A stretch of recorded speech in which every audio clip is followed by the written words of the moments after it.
Hello friends, આજે હું તમારી સાથે બદામના હલવાની રેસીપી શેર કરીશ। આ હલવો બનાવવું એકદમ સહેલું છે અને તમે વ્રત, કોઈ પણ તહેવાર કે તેમજ વરસાદની અને ઠંડીની સિઝનમાં ગરમ ગરમ બનાવી એન્જોય કરી શકો છો। આ હલવો જેટલો સ્વાદિષ્ટ લાગે છે ને એટલું જ બનાવવું પણ સહેલું છે। તો ચાલો જોઈ લઈએ। એના માટે અહીંયા મેં બદામને રાત્રે જ પલાળી દીધી હતી। વજનમાં જુઓ તો 100 ગ્રામ જેટલી અને કપમાં જુઓ ને તો અડધો કપ જેટલી આ બદામ છે। બદામ આ સરસ રીતે ફૂલી ગઈ છે। ફક્ત એને તમે 3 થી 4 કલાક માટે પણ પલાળી શકો છો। હવે એની સ્કીન ઉતારવાની છે, તો એની હું તમને એકદમ સરળ રીત બતાવીશ। તો એના માટે 2 કપ જેટલું પાણી મેં ગેસ પર ગરમ કરવા માટે રાખી દીધું હતું ને એમાં આ રીતેના નાના નાના બબલ્સ દેખાય ને એટલે આપણે પલાળેલું પાણી નિતારી અને બદામને એડ કરી દેવાની છે।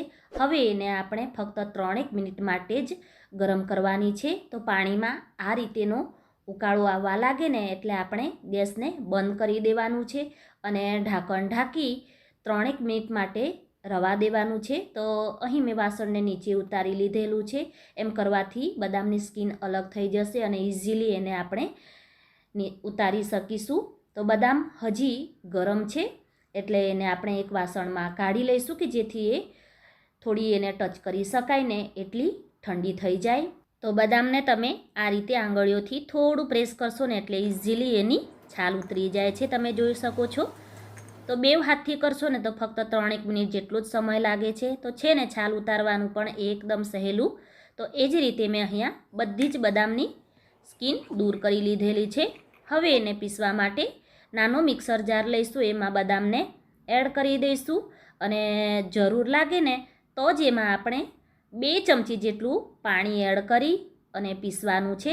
તો મિક્સરને અહીં તમારે ચાલુ બંધ કરી અને આ રીતેનું હલકું એવું કરકરવું હોય ને એ રીતેનું પીસી લેવાનું છે। અહીં આપણે પેસ્ટ નથી બનાવવાની, એ વાતનું તમારે ધ્યાન રાખવાનું છે। હવે હલવો બનાવવા માટે અહીંયા મેં જાડા તળિયાવાળું વાસણ લીધેલું છે। વજનમાં 100 ગ્રામ અને અડધો કપ જેટલી બદામ છે। તો એના માટે ફક્ત 3 મોટી ચમચી આપણે દેશી ઘી એડ કરીશું। એટલું માપ એકદમ પરફેક્ટ છે। ઘીને સરસ રીતે ગરમ થવા દઈશું। હવે હલવાનું સરસ એવું બાઇન્ડિંગ આવે અને હલવો બન્યા પછી એમાં સરસ રીતે ઘી રિલીઝ થાય એના માટે ફક્ત મેં 1 મોટી ચમચી ઘઉંનો લોટ એડ કર્યો છે। તમે વ્રત માટે બનાવતા હોય તો તમે વ્રતનો લોટ લઈ શકો છો, કાં તો પછી લોટને તમે સ્કીપ પણ કરી શકો છો। હવે એને કન્ટિન્યુ ચલાવતા રહી ધીમા તાપે એનો આ રીતેનો બદામી કલર આવે ને ત્યાં સુધી શેકી લઈશું। લોટ શેકાશે એટલે એની સરસ એવી સુગંધ આવશે। તો અહીં લોટ શેકાઈ ગયો છે। હવે એમાં આપણે જે બદામને પીસીને રાખેલી હતી એને એડ કરી દઈશું। ગેસની ફ્લેમ અહીં ધીમી રાખવાની છે। બદામમાં થોડો પાણીનો ભાગ હોય એટલે પહેલાં એ ઘીને એબ્ઝોર્વ કરી લેશે। તમને લાગશે કે ઘી ઓછું છે, પરંતુ આટલા માપ માટે આટલું ઘી એકદમ પરફેક્ટ છે। તો સરસ રીતે મિક્સ થઈ ગયું છે। થોડી વાર માટે અહીંયા મેં ગેસની ફ્લેમ મીડિયમ કરી છે એટલે એને કન્ટિન્યુ ચલાવવાનું છે કે જેથી એમાં જે પાણીનો ભાગ છે એ ફટાફટ બળી જાય। તો અહીં તમે જોઈ શકો છો પાણી બળી ગયું છે અને થોડું થોડું ઘી પણ છૂટું પડવા લાગ્યું છે અને રવો આપણે શેકીએ ને એ રીતેનું ટેક્સચર થઈ ગયું છે। તો આ રીતેનું દાણેદાર ટેક્સચર થઈ જાય પછી તમારે ગેસની ફ્લેમ મીડિયમ ટુ લોની વચ્ચે કરી દેવાની અને કન્ટિન્યુ ચલાવતા રહી એનો બદામી કલર આવે ને ત્યાં સુધી શેકવાનું છે। અને હા ફ્રેન્ડ્સ, મારી ચેનલ પર નવા હોય, ચેનલને હજી સુધી સબસ્ક્રાઈબ ના કરી હોય ને તો જરૂરથી કરી લેજો અને બાજુમાં આવેલી ઘંટીને પણ દબાવી દેજો કે જેથી નવા વિડીયોના નોટિફિકેશન તમને મળી જાય। તો તમે જોઈ શકો છો સરસ એવો બદામી કલર આવી ગયો છે। હવે અહીંયા મેં રૂમ ટેમ્પરેચર પર હોય એવું ફૂલ ફેટવાળું અડધો કપ દૂધ લીધેલું છે। એને આપણે થોડું થોડું કરી અને એડ કરવાનું છે। તો થોડું પહેલાં એડ કરી મેં મિક્સ કરી લીધેલું છે। હવે બીજી વાર મેં બધું એડ કરી દીધું છે। સરસ રીતે મિક્સ કરી લઈશું અને સાથે જ અહીંયા મેં 3 મોટી ચમચી અને કપમાં જુઓ ને તો 1/4 કપ મેં ખાંડ એડ કરી છે। વજનમાં આ ખાંડ 60 ગ્રામ જેટલી છે। તમે વધારે ઓછી કરી શકો છો, એનાથી પરફેક્ટ મીઠાશ આવશે। એકદમ ઓછી પણ નહીં અને એકદમ વધારે પણ નહીં।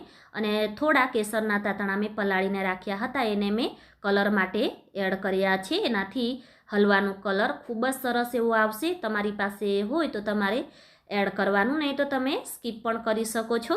આ હલવો તમે અઠવાડિયું 10 દિવસ ફ્રીજમાં રાખી જ્યારે ખાવો હોય ત્યારે થોડું દૂધ ઉમેરી ગરમ કરી તમે ખાઈ શકો છો. બિલકુલ પણ ખરાબ નથી થતો. તો હલવાને આ રીતેનો લચકા પડતો દેખાય અને સાઈડ પરથી ઘી છૂટું પડે ને ત્યાં સુધી પકવી લેવાનો છે. અહીં હલવો તૈયાર છે. પણ જો તમને હલવામાં ઉપર ઘી દેખાય એ રીતેનો પસંદ હોય ને તો ગેસ બંધ કરતાં પહેલાં તમારે 1 ચમચી જેટલું ઘી ઉમેરી દેવાનું. હું ગરમ પ્લેટમાં કાઢ્યા પછી ઉપરથી એડ કરવાની છું.